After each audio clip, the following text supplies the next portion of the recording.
தேசிய முற்போக்கு திராவிடர் கழகத்தின் முன்னாள் தலைவர் கேப்டன் விஜயகாந்த் பிறந்தநாளை முன்னிட்டு கிச்சிபாளையம் பகுதியில் ஆகஸ்ட் 25ஆம் தேதியான ஞாயிற்றுக்கிழமை இன்று 1 மணி அளவில் விஜயகாந்த் திருவுருவப் படத்திற்கு மலர் தூவி மரியாதை செலுத்தினர்.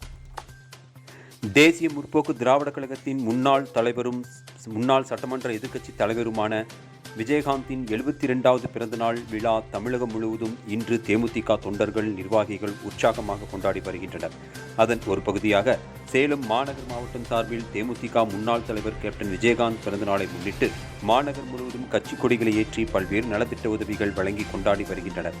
சேலம் கிச்சிபாளையம் பகுதியில் தேமுதிக முன்னாள் தலைவர் விஜயகாந்த் பிறந்தநாள் விழா கொண்டாடப்பட்டது. கிச்சிபாளையம் பகுதி செயலாளர் MP விஜய் தலைமையில் நடைபெற்ற இந்த நிகழ்ச்சியில் கிச்சிபாளையம் பகுதி அவைத்தலைவர் பழக்கடை செல்வம், தேவர் ஆகியோர் முன்னிலை வகித்தனர். சிறப்பு அழைப்பாளராக மாநகர் மாவட்ட செயலாளர் ராதாகிருஷ்ணன் கலந்து கொண்டு விஜயகாந்த் திருவுருவப் படத்திற்கு மலர் தூவி மரியாதை செலுத்தினார். தொடர்ந்து கட்சி நிர்வாகிகள் விஜயகாந்த் உருவப்படத்திற்கு மலர் தூவி மரியாதை செலுத்தினர். பொதுமக்களுக்கு இனிப்புகள் வழங்கினர். தொடர்ந்து 300க்கும் மேற்பட்ட ஏழை மக்களுக்கு இலவச சேலை மற்றும் அன்னதானம் வழங்கப்பட்டது.